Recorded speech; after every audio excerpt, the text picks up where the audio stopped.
This is your announcer, Shannon Saint Mainframe, welcoming you to our IP Livecast.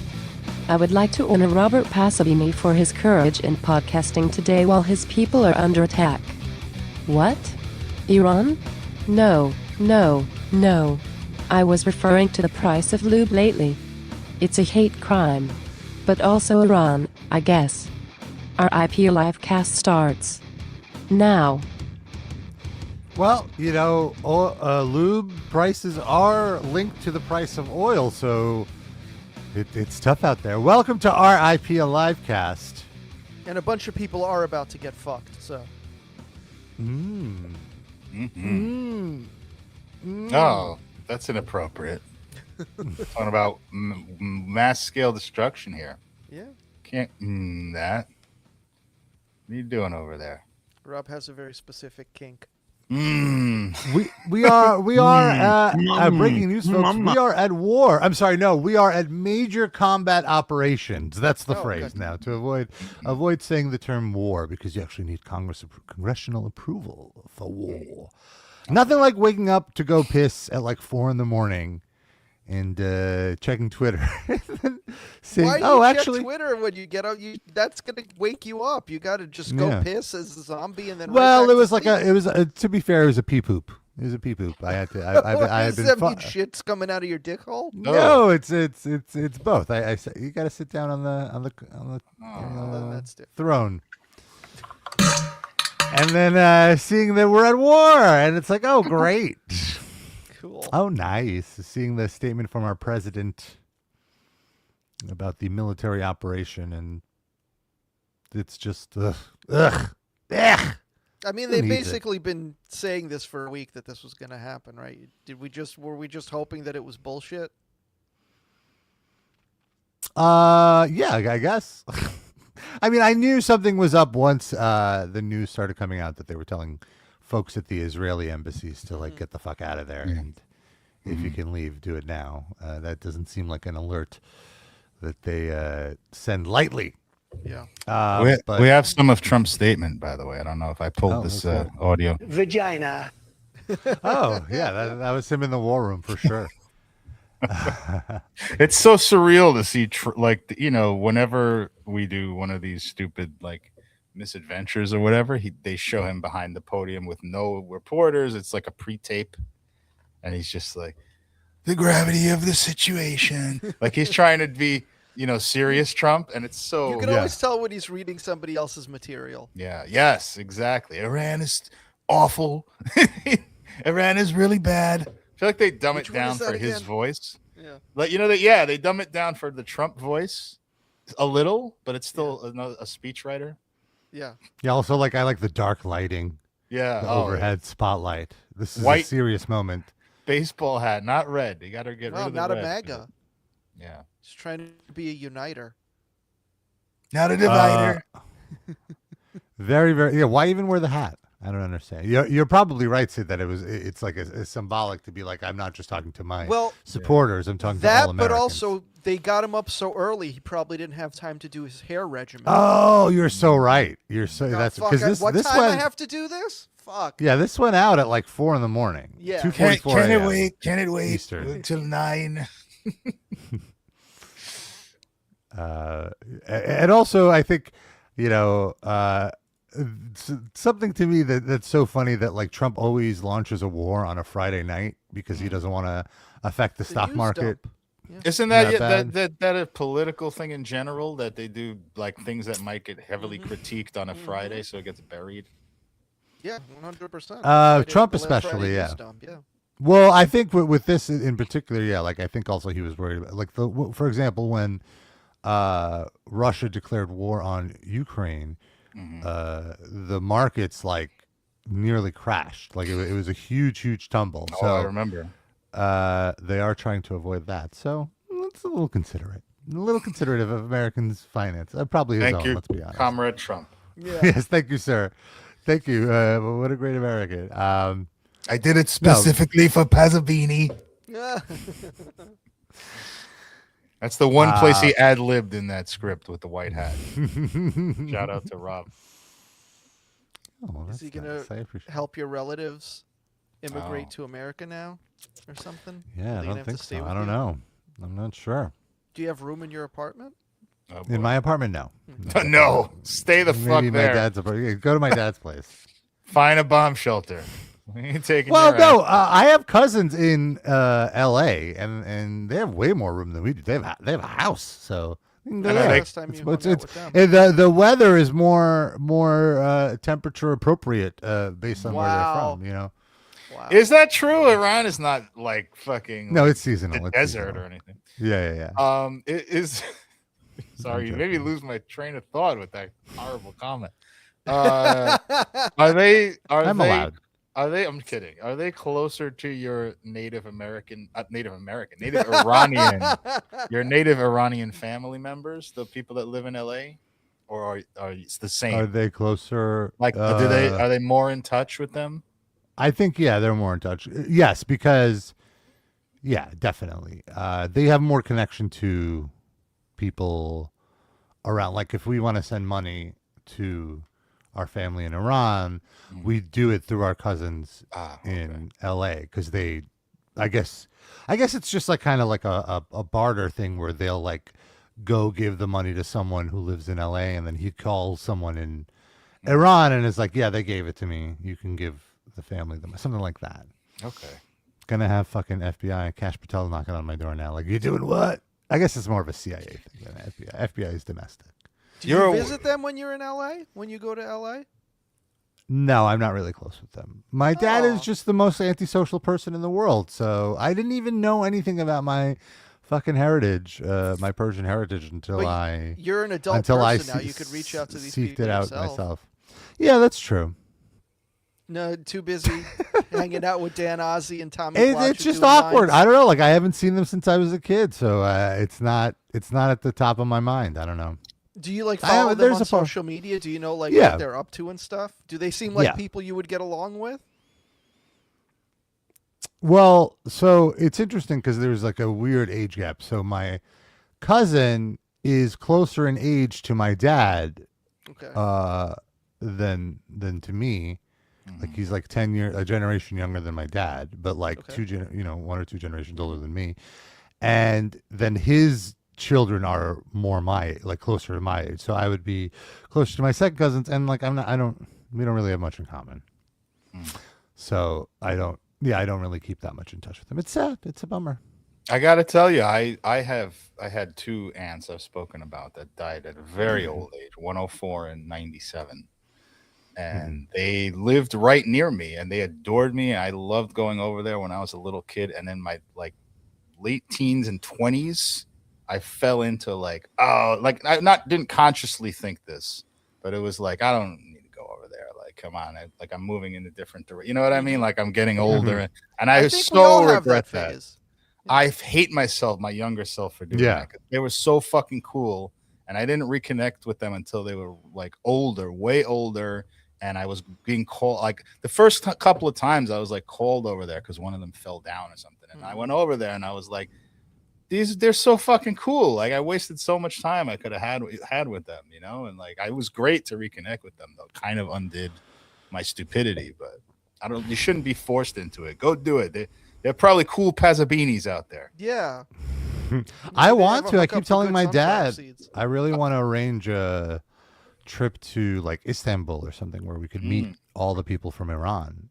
I would.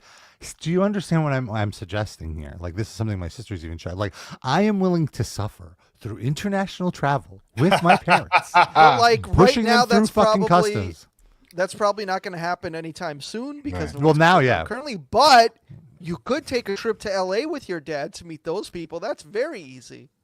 Oh no! You're jumping all the way to fucking Istanbul to avoid these LA those fellas. people. I mean, I've hung out with those people already. I want to meet like the Iranians. Pasabini Summit. Yeah, they're not even Pasbanis. The people in LA. They're not, but they are. Come on. I mean, we're the same family, but their last name is not. What is it? I know. Is it also fun sounding? I'm not gonna say. I'm not gonna. Very easy to look that up. I'm not gonna dox my family. Yeah, if you're Facebook friends with me, you could find them. Wait, Trump knows what it is. I'm just weighing in. Oh yeah. Fossil vagina. Google them. Thank you. To that point, it's so like my dad has shared so little of his legacy, of his his lore, that I had to. I mean, I didn't have to, but the way I found out about it was just deep diving through like an AI chatbot. I just like started asking it about my last name and what it means, and if it sounds Jewish or Muslim. And interestingly, the chatbot said it's most likely Muslim, and that the word pasbani in Persian derives from the word pasban, I think, or pasba, or so, I don't know, some shit, and it means guardian or protector, which that tracks. And the fuck out. And the AI so apparently before the 1920s, people in Iran did not have last names, and then there was just the edict that like everyone needs to have a last name. We need to like organize ourselves better, and so people took on last names, and typically they took on last names that were like the profession that they had. So the AI assumes one of my ancestors was a guardian of some sort. Yeah. Well, and interestingly, the town that my dad comes from, which I prefer not to say, was a known kind of like Jewish enclave in Iran with the Mizrahi Jews. Like Isaac? So, like Isaac, yes. No, the Mizrahis are the guy? Probably. That's if he's Jewish, I'm sure we're all related. Let's be honest. This is all fucking Jewish. thousands of inbreeding. That might be news to some of the Jewish women I've had sex with. I don't think we're all related, baby. It's not that many. No, but and also that the infamous Jewish synagogue that we discussed a few years ago, the Chabad synagogue with the tunnels, where they discovered all the tunnels and the people coming out of the tunnels, that is the exact synagogue, like the literal synagogue that helped my dad escape a long ass tunnel religious persecution. Iran. Yeah, they built a tunnel all the way from Iran. No, it was actually very clever how they did it. It was through student visas. They claimed that these people are students studying the Torah, and that's how they got them out of the country. And they got like 1,800 children and young adults out on these student visas. Operation Exodus. It's a pretty cool title. So yeah, like there's this whole history of that. Like I started typing in like, oh, my dad says this happened, and like around the blah, blah, blah, blah, blah. Is this true or is he making it up? And the AI was like, actually, all of that really lines up with Operation Exodus. And I'm like, whoa, this is a whole thing? This is a whole hubbub? And then I read about it. And the funniest thing to me about it, though, was when they came here, they had to live in a converted abandoned hospital that they turned into dormitories. And basically 20 people to like a room in these like futons and all that. So my dad didn't quite have privacy, which actually explains a lot of our upbringing, because my sister and I had no privacy growing up. But the part where I really, really empathized the most is they went from Persian cooking, which I cannot speak highly enough about. Like, it's so good, it's so clean. Like, it's clean in the sense of like it's just the fresh ingredients and meat, vegetables, rice, like nothing crazy. To go from that and like fancy spices like saffron and sumac, and then to go from that to like then be fed gefilte fish, like the worst Jewish foods. Well, the whole thing about like when somebody wants to convert to Judaism, they reject them a bunch of times just to make sure they're actually dedicated. So this must be just like a version of that. It's like, oh, you want to come here? You want to come to America and have the American Jewish experience? Have a mouthful of this shit. Have some kolabiet. You still into it? Yeah. So fun stuff. And I ended up getting into a bit of an argument with my dad this morning. Oh, boy. About the war. Obviously, he's pro-war. He's pro the war. Boggles my mind. I don't want to say obviously, but like he's just fully on the. He fled this regime, so obviously yeah, exactly. he wants it to be toppled. Yeah. Yeah, but like you could be against the regime and not like the United States. You have to know the United States is not going to like surgically go in there and just meticulously take I the feel regime like out. people of Rob's he's- dad's age do not know that or Yeah, care about he's that. fully That on the doesn't propaganda penetrate. machine. He's like so indoctrinated. It's Mhm. it's almost an impossible battle to even begin to talk to him about it. Like the big story this morning from the bombings is that the U.S.-Israeli coalition ended up bombing a school, Oh, shocker! a girls' school, and like 50 young girls died. This morning And I sent- already? this morning, yeah. Okay. And I sent my dad the story, and he's like, "Oh, this is propaganda. This isn't real. Like they're making this up." And I'm like, "It's in the Guardian," and he's like, "Yeah, no, but you could see here in the Guardian it says like the Israeli, like whatever the." I'm sorry, the Iranian version of the Gaza Health Ministry. Like they're like it's like so they're just lying. Like he just rejects any critical. I mean, it's a heel versus heel match. He might be right. I don't know. Who knows? I mean, there's footage, but sure. Anyway, and we got into this whole discussion, and then to a point that I was like late starting the show because I just kind of lost myself in the art, and I'm like, and it becomes such an existential thing for me. Because it's like this is who I come from. This is this is my family. It's But like tough. all It's of very all tough. of our like I assume almost everyone watching this or listening to it has parents or family members that have shitty politics. And it's like Yeah, I don't think it's less like genetic more so than he comes from a time when we were indoctrinated into shitty fucking things, It's just yeah. I mean, conservative. and again, like it's certainly understandable given how he was brought up and like the abuses he suffered through. Like, there's a reason that he fled his homeland. So Yeah. I do try to have some sympathy for him. Of course, it's a nuanced thing. It's not one dimensional, but it's still annoying though. Like what I wanted to backtrack a little bit and ask you like why do you think your father hid the lore from you? Like what is his objective there? Just doesn't like to I don't think think about he, it. I don't think it was intentional. My dad is just not a sharer. Like when I asked him about it, he told me, and it's a crazy story.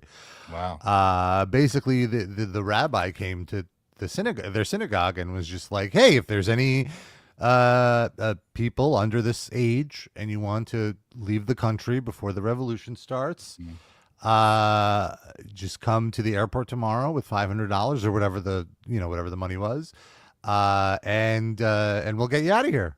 And they were able to just completely circumvent the visa process. Because of the student visa thing, it was like some exception where the revolution was happening. Like they were walking past armed guards.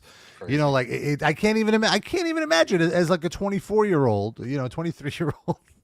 And my dad never saw his family again. He never saw his mom again. He never saw his sisters again. Like they just FaceTime. He saw his brother because his brother came to visit us a few times, but yeah, no, it's a wild story on how he got here. And then just I can't imagine even, he was brought here by the Lubavitch, and then he lived in the yeshiva, and I just how he was able to leave the yeshiva and just settle on his own, even that to me is very incredible.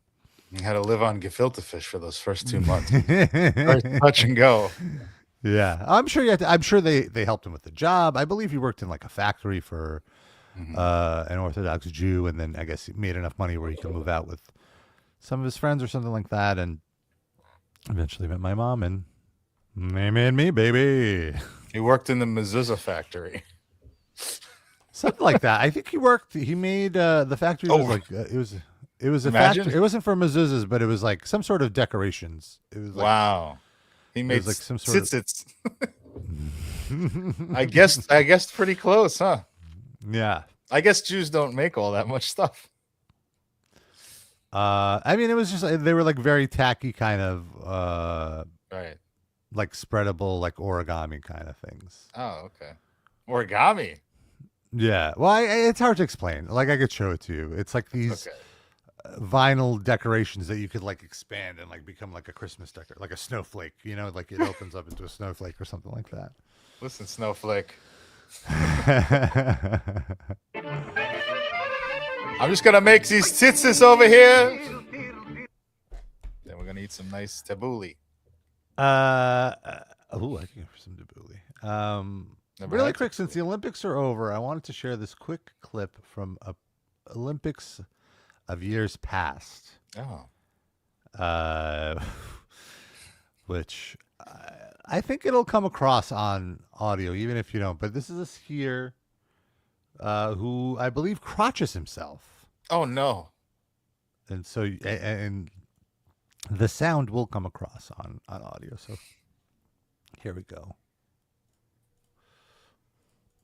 Now it's the Frenchman, Yannick Bertrand. Through the S-turn. Yannick Bertrand.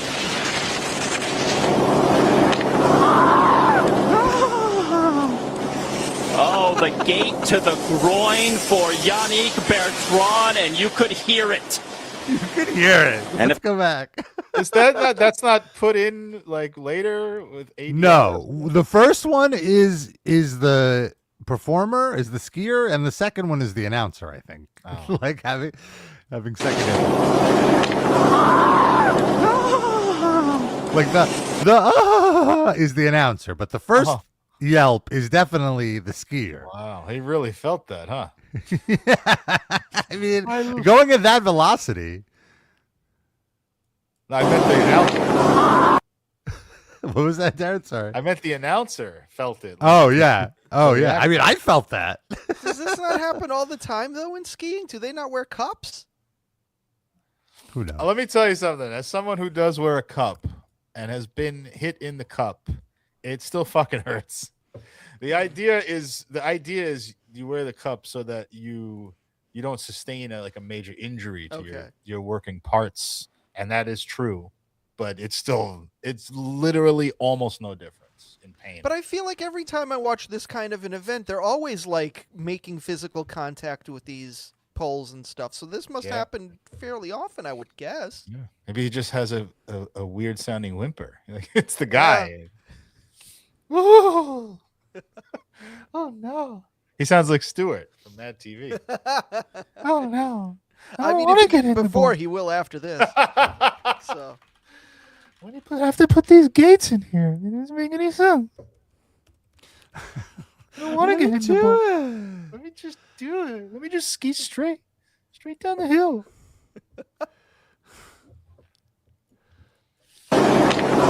Oh. Are you sure that's the announcer? I think it's the guy the whole way down. I can't imagine the announcer reacting like that. Let's hear it one more time.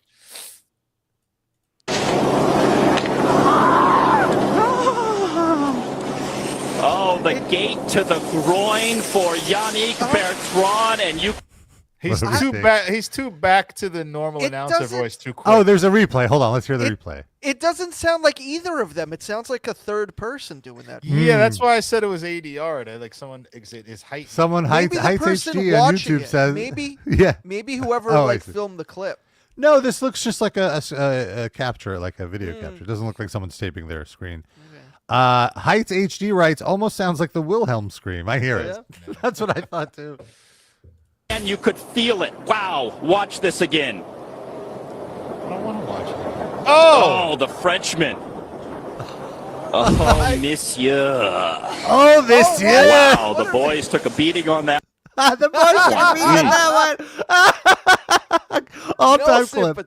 No sympathy. Well, it's the French. That's okay. Going for the laugh. I feel so much better now. Oh, a little ball torture makes you feel good. Yeah. You know, and really, I think if he just stretched his balls a little, it wouldn't have been as impactful. You know, I think the whole package got jostled there. It looked like yeah. The whole, but when they showed the slow motion thing, you could see his cock and balls going like side to side almost. It was quivering. Oh yeah. Well, let's go back to the videotape, folks. It's like the Zapruder film. Okay, there we go. The second angle that they gave. Yeah. Look at that. Look at. Oh, it looks like it snaps into. Wait till after the gate, after the contact. Look, boing, boing. Oh. Oh. I'm sorry. I shouldn't be Painful. laughing because I've taken many hits to the groin through my life. Various Then you have athletic- extra standing to laugh. You're allowed more than we are. I suppose so. I feel like I should be providing some solidarity to this poor gentleman. I mean, how old is this clip? I'm sure he's fine by now.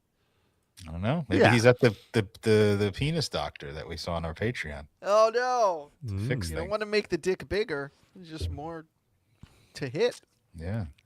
Having a bigger dick in that case makes a vast difference. Heights HG says poor Yannick won't be able to utilize the 300,000 condoms at Olympic Village. Rest in penis. Yeah, that was another story that they ran out of condoms at Olympic Village. I mean, These fucking athletes. it's cold. They got a bone. Listen, gotta do something. It's fucking weather. We got fucking salted with snow recently. Yeah. Although this second dumping seems to have melted very quickly. So Yeah. 'cause Yeah, the well, weather we is didn't have below freezing warmer. temperatures for 2 weeks after, so it's easier for it to melt. So that's been nice.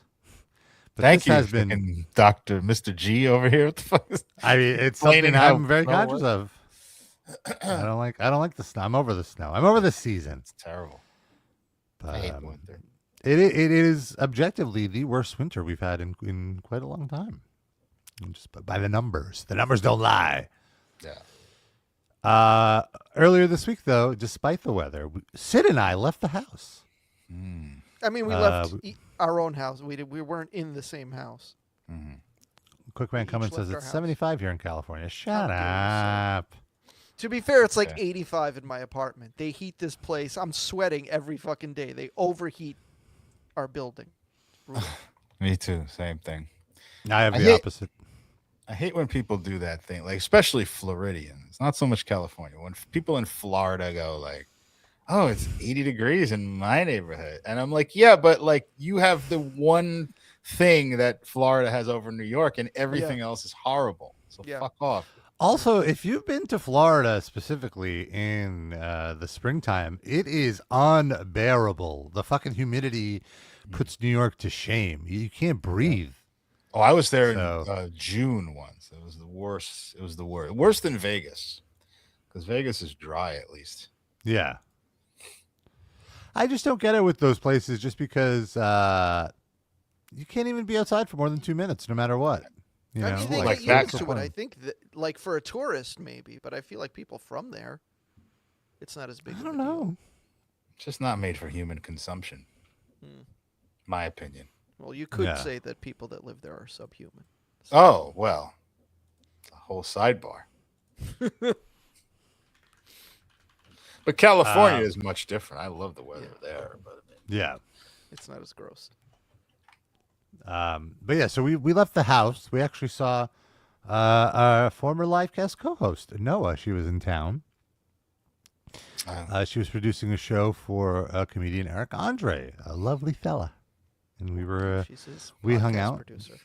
Yeah, and so I we regretfully had to miss this event. Oh man, you would have for fucking work. loved it, Darren. I was so bummed Sure. that even, especially after the actual show happened, I was like, shit was made for Darren. It's such a bummer that he wasn't here for it. Fuck. I'm sorry. there was just out for justice references.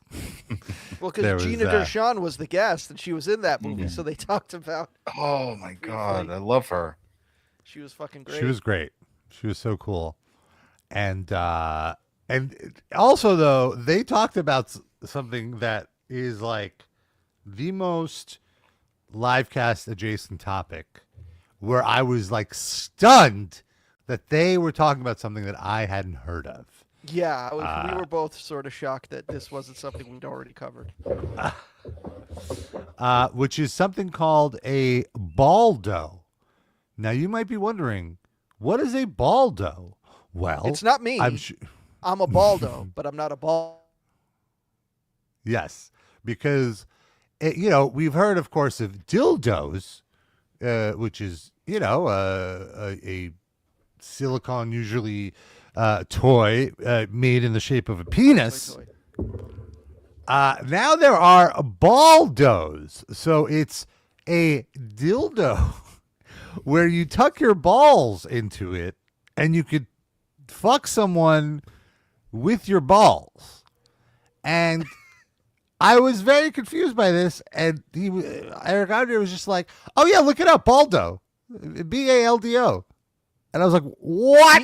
Balldo? Come on, Balldo? Yeah, sorry, I was speaking a little too Rob fast." literally took his phone out during the show, just Googled it. And I was stunned. So here you can see you would put your balls right in here. Everyone's talking about it. Let's see. And there's the Vibaldo, but let's just see the regular Baldo. Oh my God, are those cock rings? There's also just I or guess is so. that ball rings? Oh, it's a I guess? spacer ring. So it's to space out your ball. Oh, where's so the if you want to visuals? like add like an inch. Oh, you yes. want visuals of somebody using it? I don't think we could show Yes. that on our show, Rob. Well, I mean, so much press coverage. How did we miss this? I don't know. I'm upset at myself, honestly. Are you ordering one? It's a little too expensive. How much is it?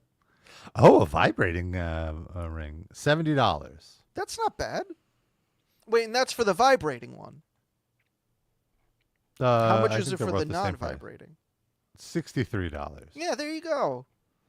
Oh, it's You only do in that? purple though. Oh, here we go. Here's the Oh visual. my God, that's horrifying. How do you? That seems like a small. Like I guess there's no scale here, but it seems like a small space to squeeze your balls into. I think But that's the part of the fun. Who's the one getting extra fun out of this? The receiver or the giver? I'm so confused as to what purpose this even serves. Yeah. Other than just to be like, easy product exists, but like, It seems like a solution without a problem. Yeah, like would you like how do you even penetrate with this part, you know? Like it seems scientifically difficult. is this for like 3 ways with 2 women? So like your cock could be in one and then your balls could be fucking the other one? Should we ask in the chat? Yes. Why do you exist? Let's see what the chat bot of Baldo says. Is that There's the not name like of the an brand? FAQ or something? Baldo.com Baldo, I guess, is is the, the brand. let's see. FAQ, yes, FAQ. Rob, your order, by the way, is going to ship in a week. I see it says down there. Baldo is the first in a series of products we have designed that utilize the much underused erogenous zone of the male scrotum or balls. Something I've been talking about forever. The You should've scrotum been an or the investor. balls. Yeah. Well, when the Kickstarter was going on, he was very busy. Did you know? Yeah, I would have invested in this company if I was on Shark Tank. Do you know that the male scrotal sac has virtually the same amount of nerve endings as the woman's vulva? That's because it's essentially the same skin as the outer labia, just separated at birth, as it were. And the Baldo has been under development for 3 years and is now patented in the UK and patent pending internationally. It allows the wearer and recipient to have, quote, ball sex and also potentially to have their first, quote, ballgasm. Oh, come on. All right, how does it work? Don't When all fitted- orgasms come from the balls in the male? Technically, so what's a ballgasm? Well, that's not true. Can't it come from the prostate as well? But the sperm that That's shoots true. out That's true. comes from the ball. When fitted to a male scrotum, it will allow him to use his balls to penetrate his partner and to release a totally new type of sexual experience and pleasure for both. The Baldo TM encapsulates the balls and presents them in a specially designed cage that allows them to be inserted and then thrusted into a vagina or anus. The Baldo, TMI, not TM. Yeah. Could we see the image again of the plastic dick and balls in the Baldo? Yes, one moment. Let me. Can we cue see? that up. Is there a video of it in use? Can we see that? Well, no, No, that we cannot- would not on this I don't- show. Yeah, I don't think we could show that here. So I would think that only that little the pink tip area is going in. You think? right? they I fit in can't the imagine entire... the nuts actually. I feel like I may have seen. I'm trying to think. That if I've feels seen a porno where uncomfortable someone... for everyone involved. Yeah. I feel like I may have seen a no, I haven't. I'm lying. I've seen it where Really? like someone stuffs the dick and balls into their mouth, but never into another hole, let's say. So okay. The cage is very soft on the outside, but internally is fitted with a strong inner core, which ensures that the tip and side legs stay rigid enough to easily penetrate an orifice. Now you might be asking, what are the space rings for? The balldo also ships with 2 spacer rings. These are pulled over the balldo and sit between its base and your abdomen. Their purpose is to take up the slack in your scrotal skin and extend the balldo and balls away from your body to make it rigid against your abdomen and make penetration effective. With both rings fitted to baldo, Wouldn't this be below the abdomen? What does the abdomen have to do with? Isn't the abdomen above the cock? No, isn't the pelvis a part of your abdomen? No, I guess your pelvis is your pelvis. Yeah, I don't know. It's all connected. I'm so confused. You might need more spacer rings depending on how loose the skin is at the top of your balls. Rob. Written specifically Now for Rob. Here's an important question. Will the baldo fit my balls? Well, they According must to have sizing charts, right? Yeah, like for a fitted hat. According to published research data, the average size of an individual ball, that's the hard bit inside of your soft scrotal sac. Oh, thank you for clarifying. Well, I'll say this. I do refer to the whole sack with all the junk inside as my balls. Sure, but you know what your actual ball is. You Right, just but I say didn't- that for like ease of like speech. No, I know what it is, but like I sometimes don't know which thing the person's referring Okay, to when they okay, say fair. it. I feel, man, maybe your mileage may vary. Right. Is there like a flex fit baldo, so in case you don't want to size Well, it? hold on. Well, What let's if see. Let's I'm see. planning on my balls getting bigger as I age? I have so many questions. According to published research, the average size of an individual ball is 4 to 5.1 centimeters long, 3 All right, quick, centimeters everybody high, for your ball. 2 centimeters wide. Yeah, let's all measure our balls. I feel like one of mine is bigger than the other. So how does that work then? The baldo is designed for the balls of the size, give or take 1 centimeter in all dimensions. There are many additional factors that affect the size, such as the amount of loose skin in the scrotal sac and the amount of fluid in the sac. In general, the baldo fits most guys. One size fits most. If you know you have exceptionally large balls, then you may wish to reconsider purchasing. Again, take a look at the training videos on ballgasm.com to compare your balls to the models. Now we're talking. Oh no, we cannot go to that site, Rob. Yeah, no. That's for the Are there paper. different? Oh, Yeah. are there different sizes of baldo? No. The reason being that if we made the baldo larger for guys with extra large balls, the partner's hole would also need to be extra large. Okay. This would make the product very niche. Oh yeah, now it's just so now mass appeal. it's too niche. Wow. What a peek behind the curtain of their corporate strategy. Yeah, like, oh no, this really brings down the available market for We're getting to see how the sausage is made. Okay, now the important Can I get a question. baldo where there's a Mets logo on the tip of it? They actually just signed up for a partnership with Fanatics. So every sports franchise has their own custom baldo. Or you could go to Etsy and find someone to do some bead work on it. Mets logo, a beaded Mets logo on your baldo. I gotta say one thing. I'm very happy because you haven't gone to the show and I didn't. I heard the word baldo without context whatsoever, and it was related to things we talk about. I was terrified this was going to be related to nullos. No, it sounds like It's very much in the other direction. in fact. Yes, it's a lot of extra junk. So if you are curious how it looks, I would suggest if you're of proper age to go to ballgasm.com because there is a video on the front page that shows a live human male putting it on, and it does kind of. Is it Eric Andre? No, Inside it job looks like all along? Wait, it was looks like this some sort of? was this demonstrated at the Eric Andre show?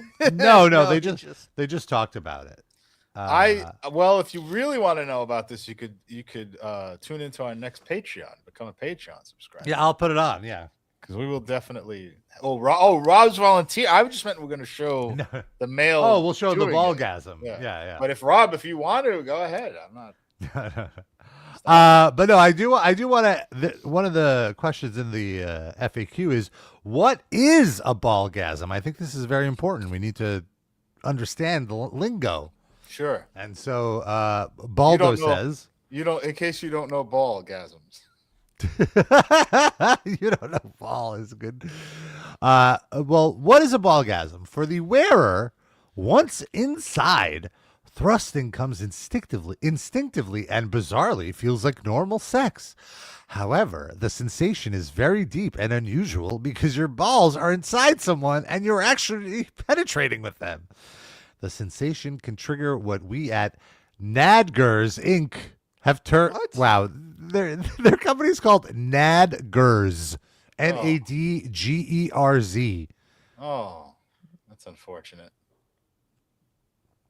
Have termed a ballgasm. Ballgasms are slow-building, long-lasting, and earth-shattering as the body and mind doesn't actually know where the trigger is coming from. We cannot promise that you will attain a ballgasm, as everyone's stimulation points and levels of arousal are different.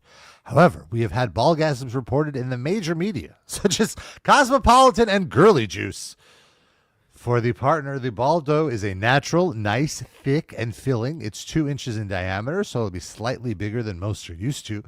When the balls pass, quote, the wall inside you, there is a satisfying plop feeling. And the balls can... Darren, I think you have audio of the satisfying plop feeling. Yeah, here it is.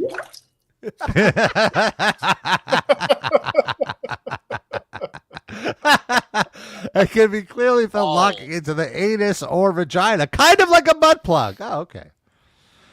The excitement. Oh, this is a great line. The excitement of having a male's balls in your anus or vagina adds the extra level of arousal, leading to unusual orgasms. For women, when in the missionary position with legs back by head, the baldo sandwiches the clitoris against the base of the penis, and the spacer ring's intense rubbing can lead to rapid orgasms. Sid, they mentioned sandwiches just for you. Delicious. Comes with a coupon for Quiznos. Oh no! Is that still a thing? I don't remember seeing it for a while. Anywhere you could purchase a baldo, they also have Quiznos available. The Quiznos was going out of business, so they merged with the Baldo, the Nadgers company. Yeah, that's exactly right. They recommend you shave your balls before using the baldo. I'm out. Using we the have ear some. trimmer. This is from also audio. Watch your smelling ass and balls, you nappy motherfucker, you. That's on their website. What you have to do to prepare to use a baldo.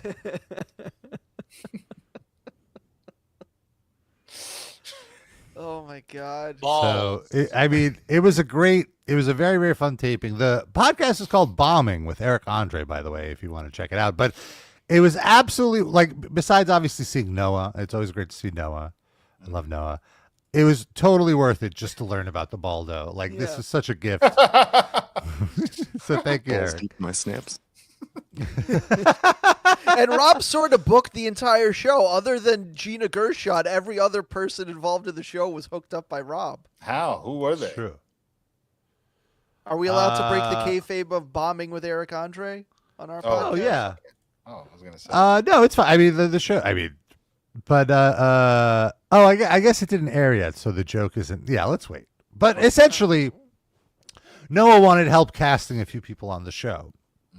And well, first she asked us. She asked you Which I would would have do been it with insane. you. No. We were like the backup if there was extra time. Oh, but that wasn't revealed to me. I didn't know that. Yeah, we didn't end up doing anything on the show, but there was a chance we were going to be on it as well. But they ended up running long with Gina Gershon, and it's for the best. Yes. Yes. Because they had a really, really great flow. With that, they didn't need us. But ultimately, what Noah wanted was she wanted Darren and I to talk about the time that we got arrested for me smoking pot. And then to have a fake fist fight.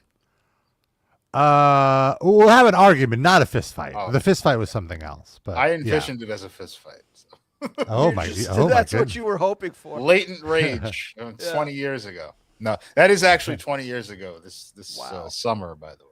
Wow. That's crazy. So it's 20 years since we moved in, Sid. Isn't that crazy? Yeah. It's wild. I'm kind of stunned that that was really 2000. Yeah, I guess it was 2006. That's So when we 20 took years that also improv since class. Sure, we were walking home from. Pretty sure. 20 years also since the anti-Christmas special. Wow. Oh my goodness. 20 years. It's so weird. Like, I've just been thinking about this so much lately. There's been so many 20-year anniversaries. Like we're talking now, like artists that are like, for example, the Red Chord, their albums came out 20 years. Like they're like, oh, it's a 20-year anniversary of this release. 20 years. And it's just like, no, it can't. How has it been? It's so 20 years is a long time, but it can also feel like a blink of an eye for someone who's in his 40s right now, you know? So it's very, very trippy. It's very hard to comprehend because it doesn't feel like 30 years ago feels so much longer than 20 years ago. You know what I mean? Like 20 years ago feels like yesterday. 30 years ago feels like a lifetime ago. I know what you mean to say, which is that it feels more than a difference of 10 years.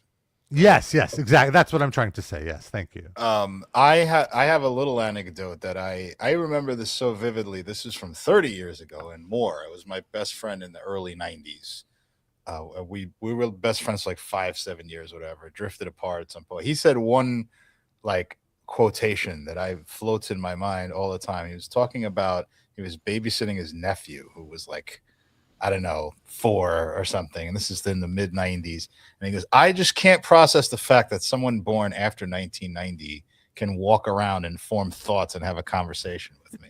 You know, the numbers change. And now you can update that to 2000 or right. Like 2005. Yes, but you can also update it to the fact that his fucking nephew probably now has a mortgage or he's divorced and has like 4 kids. And that kid was born in like 1991 or something. Like that's even more crazy to me. And it never changes. Like your rational side of your brain goes, of course, that's how fucking time works, you dumb fuck. You know? Yeah. But there's still a part. It's completely irrational. Yeah. Right. Yeah. It's still 1997 to me in some ways. That's that's how it's funny you say that. Like for me, the year is 96. 96 is like 96 is one of those years. 2004 is a year because that's when Metal Injection started. So like I kind of assess time.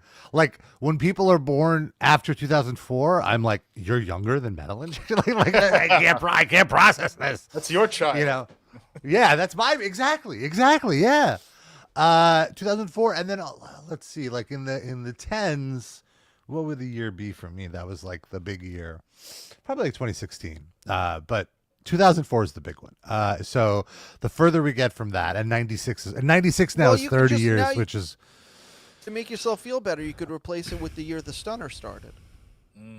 Oh, okay. So yeah, 2025. Boom. Yeah. Or last year. So you could be freaked out the first time you hook up with someone who's younger than the Stunner. How many more years until that happens? What am I, Ian Watkins? Well, but sooner or later, that baby that's in victim now would be will be. I think I mentioned this on the show now. Like, there is like an age. I do have a cutoff now where like I just can't find you attractive. Like I can acknowledge you're a handsome man, but I will not. Yeah, you're a child to me, so I cannot engage with you sexually. And that age right now is like somewhere around 25 to 27. I feel like younger than that feels like like they physically look like babies to me now. I just can't even if they're hairy for a 21-year-old. There's exceptions certainly, but ultimately I will not. It's just like, wow, you're a child. You know, like you're so young. I think I've gotten less.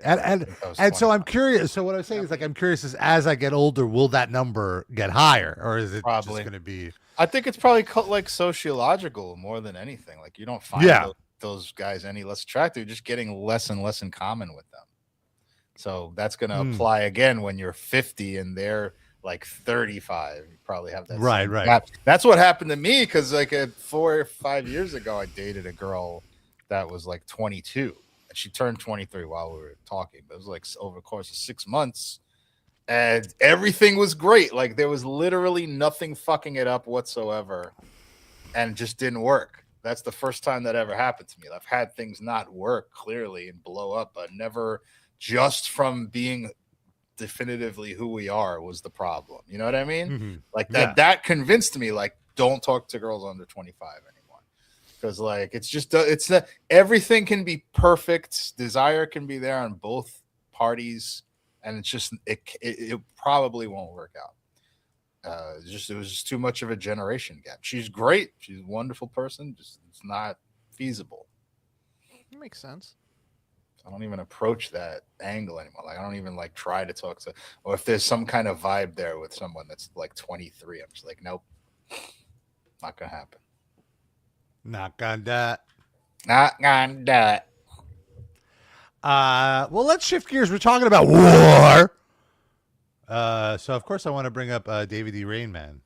Oh, he must be coming on his own pants. Has he signed any of these bombs that have been dropped today, or any of them? Well, it is funny. He is very online right now because I just loaded his page, and I loaded his page 2 minutes ago, and now it just auto refreshed with like 5 new retweets. When he heard this news of this war, he loaded his own page. I don't know. It's a metaphor. His balldo is full. Oh, it's the first day he couldn't get his balldo on.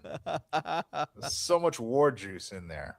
Swelling up.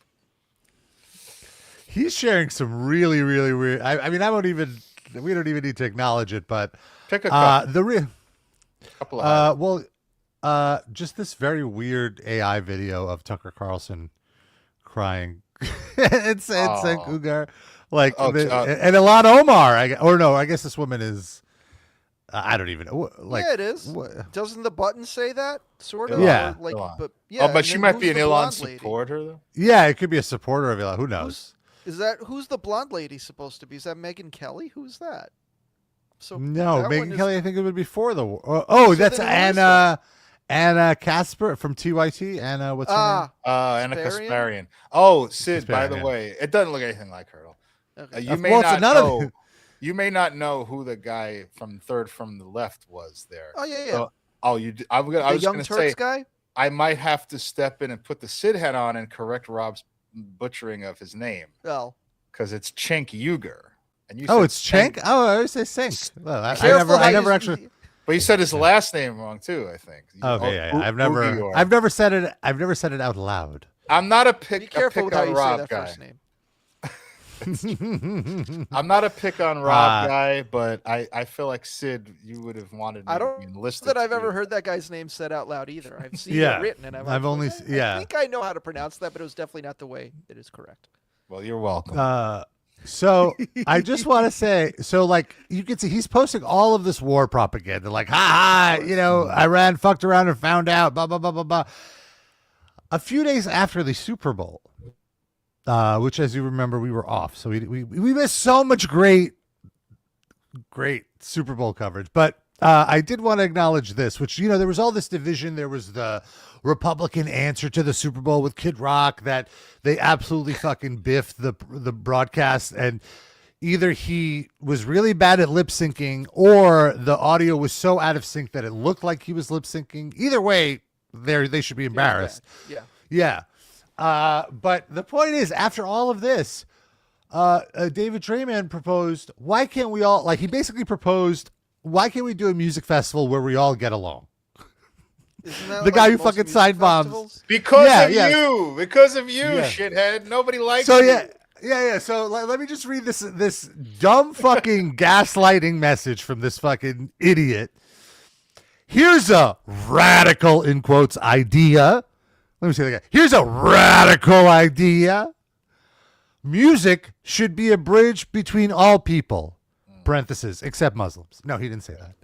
Right. The identity politics. Well, he doesn't have to say it. They're not people to him, so it doesn't either. Included in the.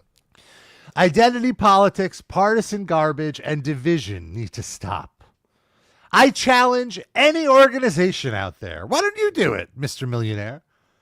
Any organization out there to put on a festival that has Bad Bunny, Kid Rock, and all kinds of acts from different sides of the political spectrum sharing the same stage.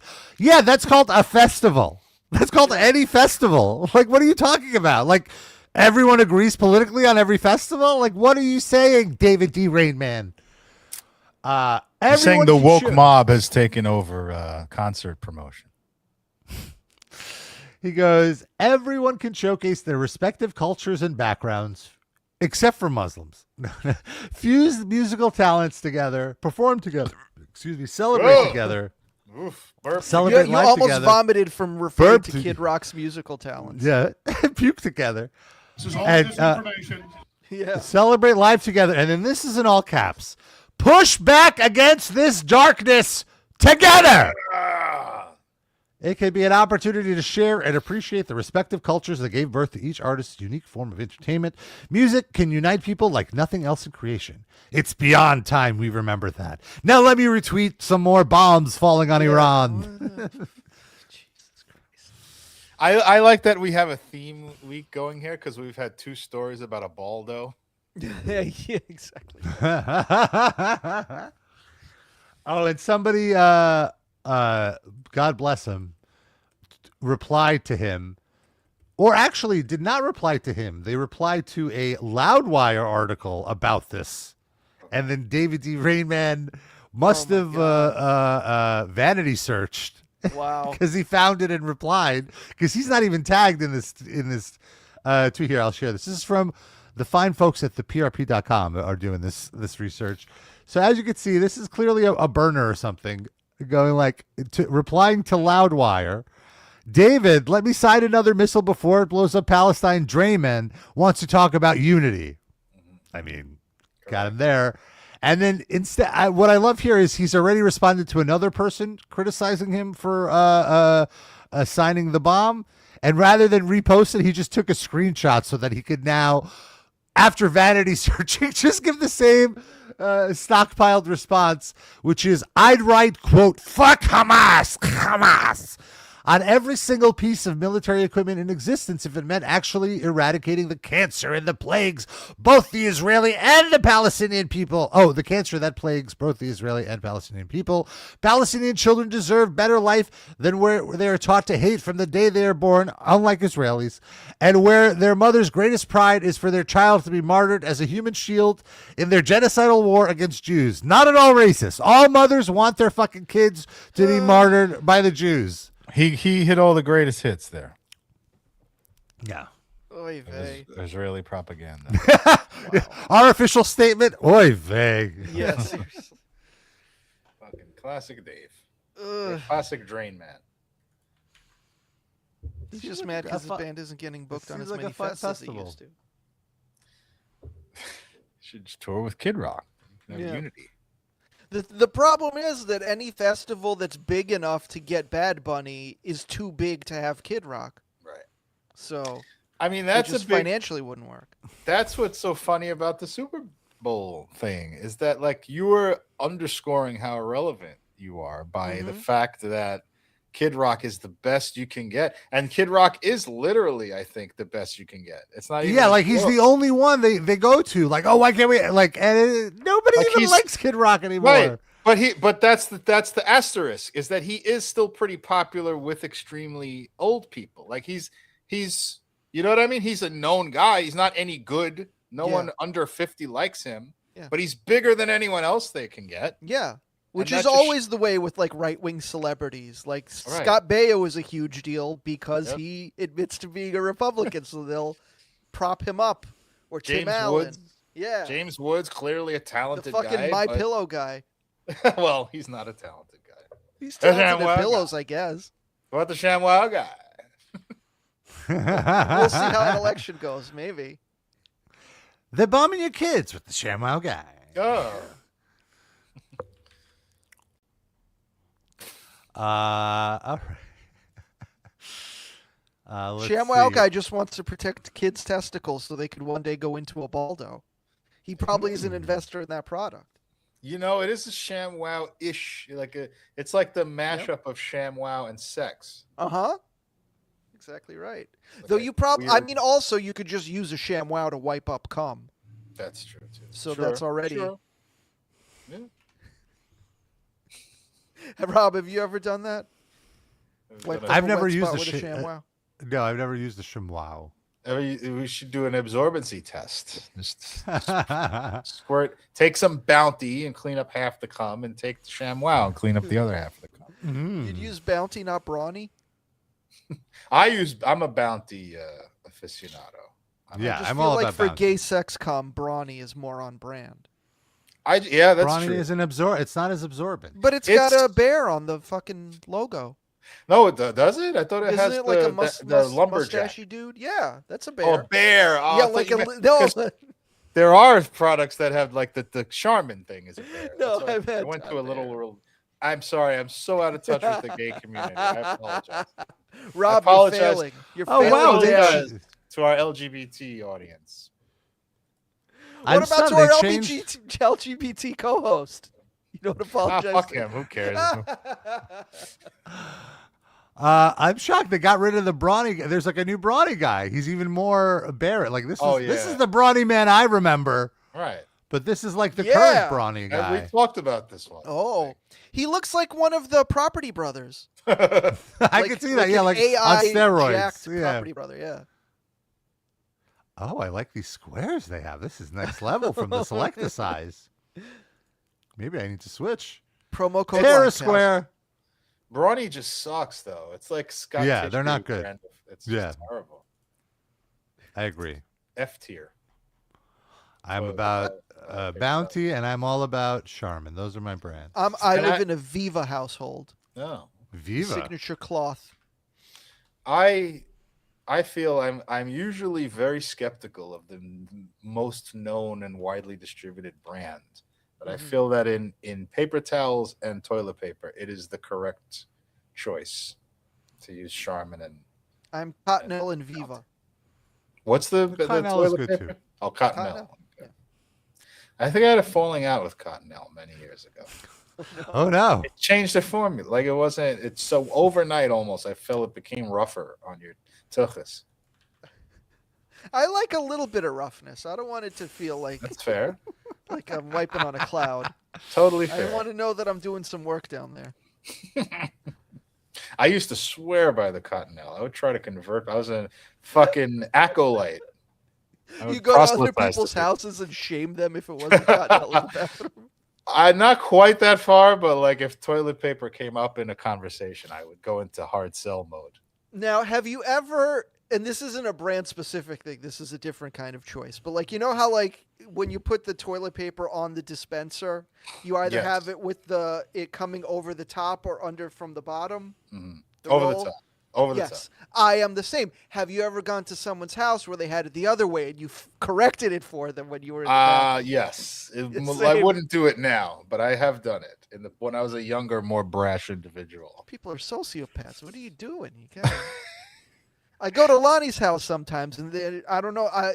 Maybe it's his wife's doing. I don't want to make any assumptions. I've never actually brought it up, but they're from the bottom household, and it always throws me. I have a situation in my kitchen where the paper towel, if you put it on the correct way, as we're describing, it hangs over the sink. So I'm Okay. forced to do it the wrong way, and it pains me every time I have to put a new. It'll get wet, like it won't. Yeah, I can't. I have to do it, and I'm so mad at myself for doing it. It just looks wrong. They need to renovate that bathroom. Yeah. When I was married, we had the toilet paper on a stand, so there was no. It just transcended the laws of time and space. Like there was no behind or in front. It was just on a thing. That's a very inclusive way to do it. Yes. Rob, you have any comments on this one? No We've comments. lost Rob. Rob's like, "What's toilet paper?" He's looking at the brawny guy. He's daydreaming. Well, I start with the wet wipes as I've discussed. I use the Huggies brand, no scented wet wipe, and then I finish off with the Charmin. My last wipe is the Charmin. You use that in the house too, the wet wipe? Yeah. What do you mean? Because I'm next to the sink, I just use like natural water, and if I'm out, I have a thing of wet wipes. Oh no. No, the water, like the regular toilet paper, can't really. It like breaks apart with the water. So I just put a little dab of water on a square, fold it over, and nice little warm water, room temperature water. I have wet wipes at the ready, but I don't always use them. But when I do, I'll do like a few dry wipes, then one wet wipe, and then one more dry wipe just to finish it off. That's the formula. Oh no, I go wet to dry. I don't do. We had this argument once. If it's how long the show's been on, I feel like it was the same. True. And Noah was involved, but it was the three of us against Rob. Do you think she talks about this with Eric Andre? Do you think they've talked about? I'm wiping? sure. Oh, I'm God. sure. He seems like he'd be a fourth member of the show, like with his personality. If he wasn't famous, he actually mentioned on the show that we had that he had a vasectomy 2 days prior. So it's very livecast coded. Did he store any sperm in case he changed his mind? Yes, He did. He did say that. Yes. And he said it was reversible as well. Oh.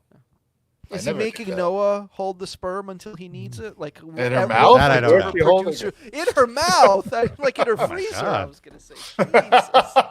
That's a HR violation at the very least. What? No, she's not on this show anymore. No. Come on me, Sean. Oh, no, Andre, Eric Andre. My throat is a little bit stuffed with cum. Oh my God. If we just like anonymously sent Eric Andre like a thumb drive with all the Noah drops on it. Oh. Just like from a friend. Yeah. I wonder how that would shake up their dynamic. I like to get messy. I have to edit that one. Well, I wanted to hit one more story, which is Immure. Oh no. Friends in Immure, they're still around. Why? They got called out for AI usage. And in the music? Oh, I'm sorry, I'm jumping ahead of the story. No, not in the music. They created a advertisement for they're performing at one of the stops of this year's Warped Tour. And they created a bit of advertising that used AI to create a Simpsonized version of Frankie Palmieri to announce the thing. Here, we could play like a few seconds of it. Yo, what's up, rockers? It's Frankie from Amir, letting you know that the weekend of November 14th and 15th, we will be playing the 2026 Vans Warped Tour in Orlando, Florida. Tickets are on sale now. We will see you there. So that's it. So here's the thing. So it's basically just, I don't even know if he recorded that audio. That might even be AI audio of him. Why? Yeah. Yeah, I don't know. Is he that busy? What else is he doing? All right. It's on So year 12 of that podcast that he's on. That stupid podcast. If only. I think what's funny to me is his he rationalized why he did it. Because a lot of people are calling him out over the matter and saying, you should just hire an artist as opposed to paying or, using AI. Like essentially all the money you make, you can't hire an artist to make this instead of using AI was the question. And so Frankie responded directly to that question saying, I have an artist I work with regularly when I aim to make content like this. Due to time restrictions, they weren't able to produce the content without cutting corners. To be completely honest, I didn't even want to make anything for this announcement. But with respect to Vans Warped Tour, I went ahead and make the announcement video clip. That's all it is. And countless other people have made such an incredibly unnecessarily harsh critique about something so innocuous, I'm actually shocked. Sorry, I didn't want to pretend to smile at the camera and talk about a punk rock fest, that of which I have never asked to be a part of to begin with. Oh. After 9 albums, a dozen music videos, countless live shows, the fucking audacity to lambast me over 15 seconds of artificial art is astonishing. Thanks. So he's mad because he doesn't even want to be on Warped Tour? So then don't be on Warped Tour. What are you doing? Who's fucking That's not our fault. Yeah. Now, I guarantee nobody at that Warped Tour date is going to want to see your band anyway. So why is this a thing? Why can't maybe you guys can answer this aspect of it for me? Why can't he just go take his iPhone and just talk into it? Why does Well, there that's need to what be he a... just said. He didn't want to have to fake smile about a show he doesn't even want to be excited. Don't to play. smile. Just don't smile. Record a miserable fucking face. I mean, just don't smile. Just to say the lines into the fucking camera. It seems like much less work. You don't even have to type into an AI prompt. Yeah. I'm Or with you. have someone else from the band do it. His reasoning seems ridiculous. None of this makes sense. I will say, and this is, I hope this doesn't sound like a defense of Frankie Palmieri, because it is not. I think there's starting to be sort of an anti AI overkill where people are like way too mad about even the slightest fragment of an AI contribution to a video. And I don't like, I'm against AI slop, of course. And I do think there's too much AI slop and all that shit. But like, people are just losing their fucking minds about the stupid. I feel like this, who gives a shit that he did that? He's like useless anyway. I think the criticism is he could have hired an artist. Is it really the end of the world, though? Is what I'm Here's saying. the difference for me in degree is that if you're trying to sell me a product and the product ends up just being AI, that's one thing. But he's just using AI to sell an actual product. I agree. So like them playing the show is the main thing. If their concert is going to be AI, then all right, you get upset. But it's just like a bullshit like space filler just to be like, hey, we're playing a show. So yeah, I don't know that it really requires outrage. But beyond the fact that like anything he does just requires outrage because he's such a dipshit. Thank you. I agree. But these are people that presumably like him that are criticizing him, right? Who else would run into this fucking video except us? You know, unless they tell who was the original critique from, and was it critiquing directly his post or like Blabbermouth's sharing of the post or something? No, it's his post. It's that he used AI to make this fake sense of character. It could not be a follower. It could be a hater. Yeah, I guess. People hate and follow him. Yeah. But it is a follower, we can say. They don't mean they like him.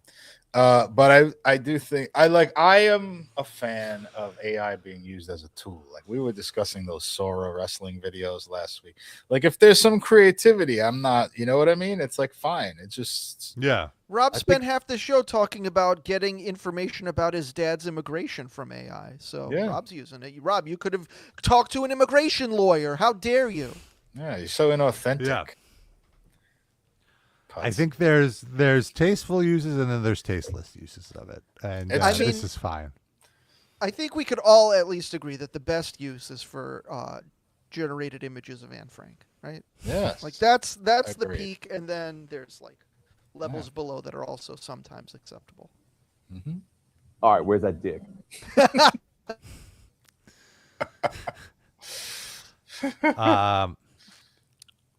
This is my I think this is the underrated Frankie Palmieri clip. Speaking as a male, you know.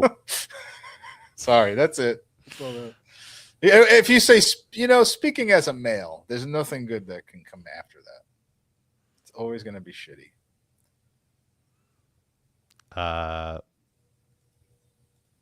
So I wanted to quickly pick up this one thing because it ties into our Patreon. Which our Patreon this month, we're celebrating Ric Flair, the Nature Boy.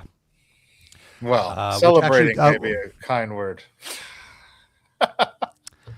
Tonight, once the clock strikes 12. Once the clock strikes 12, we'll be posting a new Patreon where we do a watch along of every available non-AI advertisement that Ric Flair has done. So he's shilling Car Shield, he's shilling lottery tickets, he's shilling iced coffee, and we analyze all of it. It was a very fun episode, and it's up tonight for our Patreons at patreon.com, for our patrons at patreon.com/RIP Livecast. Now, as we've discussed, as we've established on the Cameo, Flair lives in Tampa, and he's always at this one particular bar. So at this point, if you want to dox him, you just got to figure out what this bar in downtown Tampa is. It seems pretty easy to figure out. Mm-hmm. And he just has his own particular spot at the fucking at the bar. And some streamer decided to fuck with him. Oh. And he was not having it. And so I wanted to quickly share this thing here where it was like, honestly, I kind of felt bad for old Slick Rick a little bit here, to be completely transparent. Let's see. Gosh. Hold on. So for our audio listeners, it's a first-person view, and we see the back of Ric Flair's head at this very obvious Tampa bar that we've discussed before. I got your hat, buddy. Yep. You motherfucker, can do something? I'll have you put in jail. For what? If I'm on that, I'll have... For what? I'm bringing your hat. Thank you. If I'm on that, I'll have you put in jail. I'll see you at the parade tomorrow. He's drunk. You don't remember. Hey, can you give him his hat? No, man. Okay, I'll see him tomorrow. I'll see him tomorrow. It's hard to. It's like I get Ric Flair. Who's this fucking idiot? Gosh. Yeah. But here's a very funny thing that this guy does. This streamer. Did you clip that? Oh my God! Did you clip that? Is this guy old? He sounds like 40. Who is? He does sound old. Like. I'll look. Okay, so then he finds an unhoused person. That's all. Hey, dude, Ric Flair's handing out $100 bills at the friggin' bar. I just gave me a $100 bill. And the Pearl. You know Ric Flair, the wrestler? Yeah. He's handing out $100 bills, man. Dude. Oh, poor guy. That's Ric Flair's handing out $100 bills at the bar. Oh my God. Oh my God. Was that then Ric Flair at the end when he pans the camera? No, that wasn't Ric Flair. Looked like Ric Flair again. That did kind of look like Ric Flair. I mean, that's just what everyone in Tampa looks like. Oh, that's not promising. That's me. So what was with the hat? What was going on with the hat? He just I don't brought know. a hat along, or it wasn't really Ric Flair's hat, right? No, I think he was just fucking with Ric Flair to get him on his stream, and that's why Flair was like, "If I'm on that, I'm going to sue you. I don't want to be on your stream." Right, of course. This is the guy. He's like 45. He's balding. I thought Kick was for kids. Kick is for anyone who wants to make some money.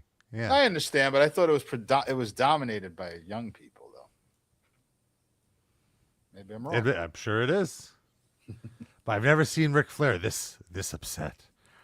It's like, no, you will not profit off of my image. You motherfucker, can do something? I'll have you put in jail. I tell you something. If I'm on that, You motherfucker. For what? I'm bringing your hat. Thank you. If I'm on that, I'll have you put in jail. I hope he followed through on that promise. If I'm on that, if I'm in that little mechanical box right there, I know how it works.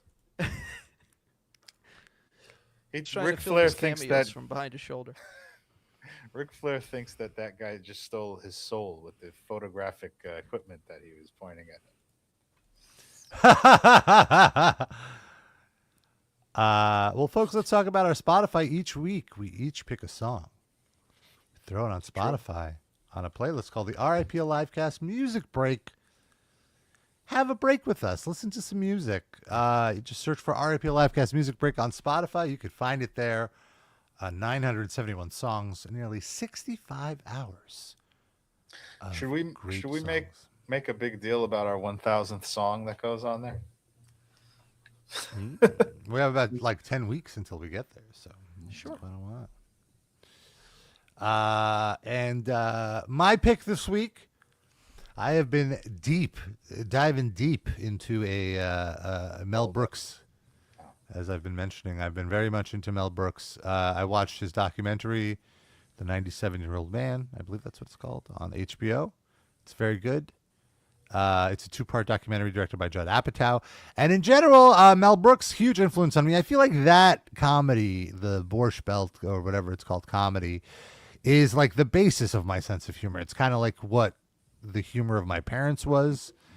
And so I relate to it greatly. And like Mel Brooks in general just feels like an uncle that I grew up with. So I have such fondness for him. And I've been really diving into like all these documentaries and interviews that he's been doing and watching his old movies. I watched the original Producers with Gene Wilder.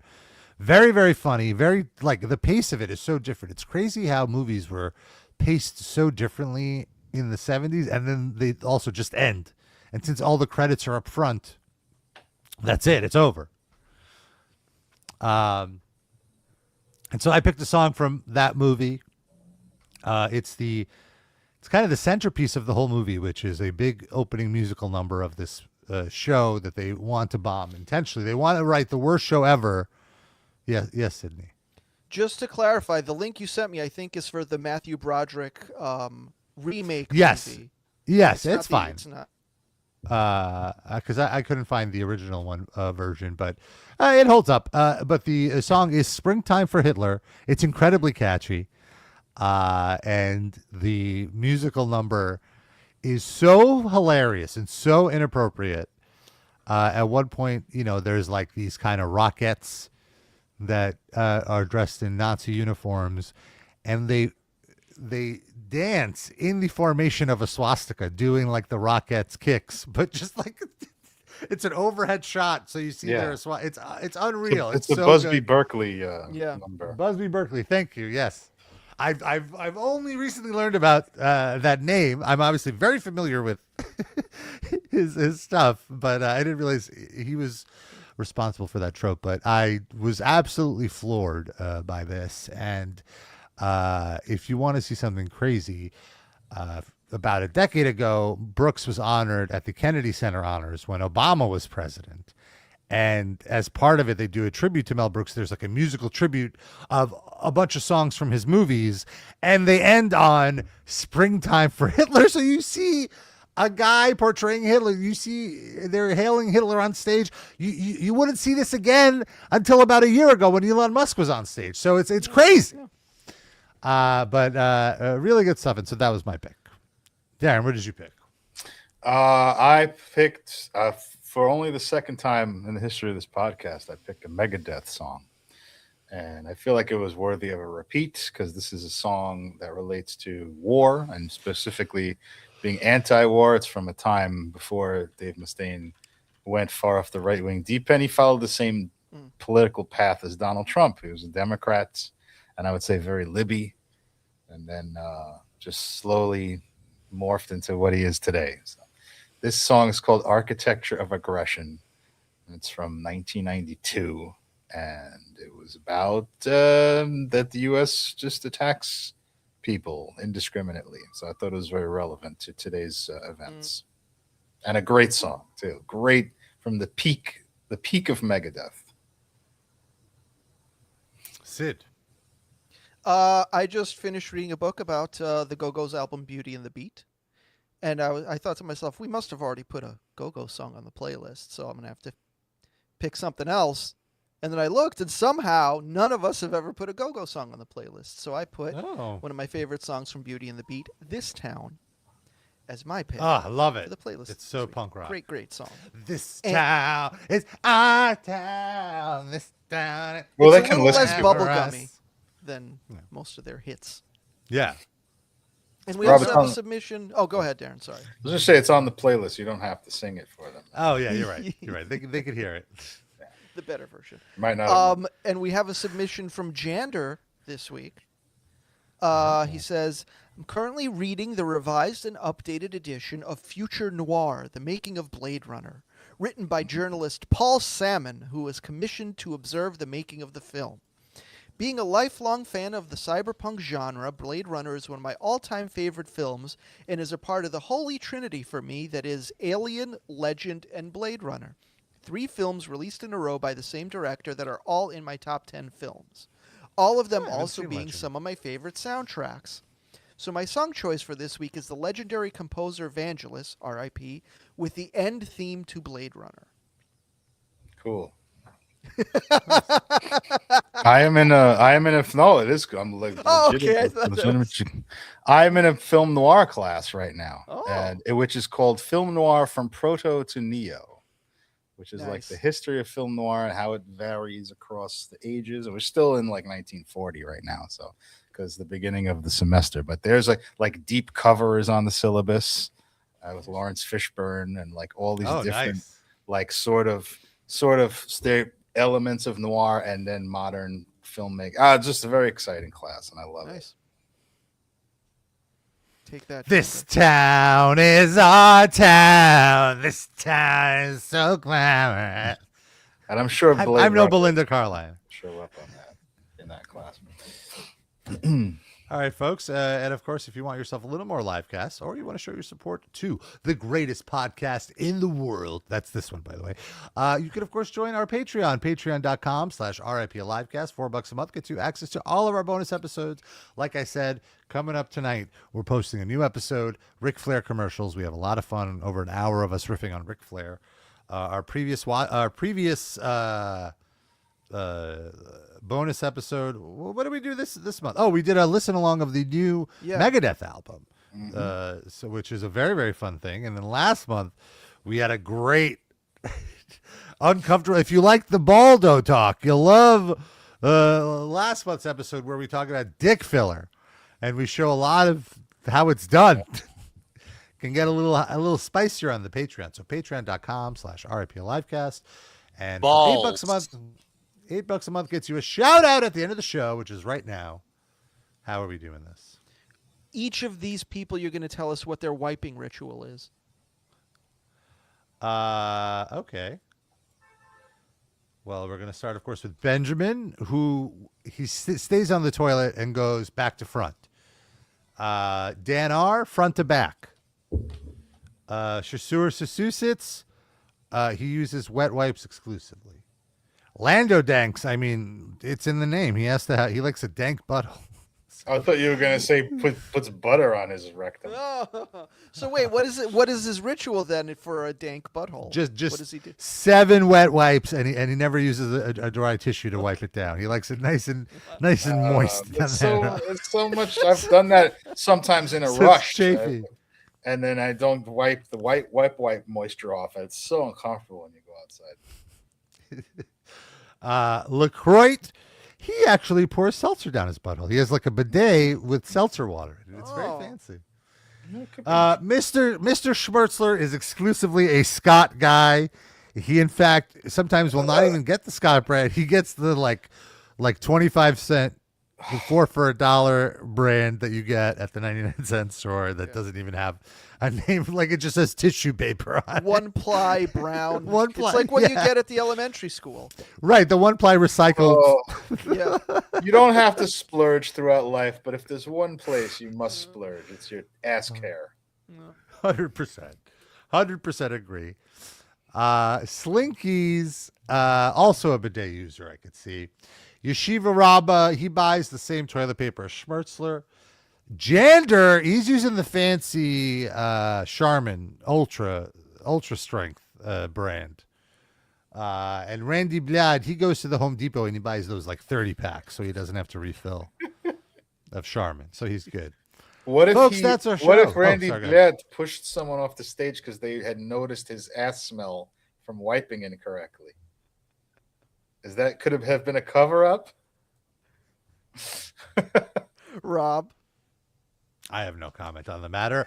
Folks, we're going to get out of here. See you next week. Until then, we love you. We kiss you. Bye-bye. Bye.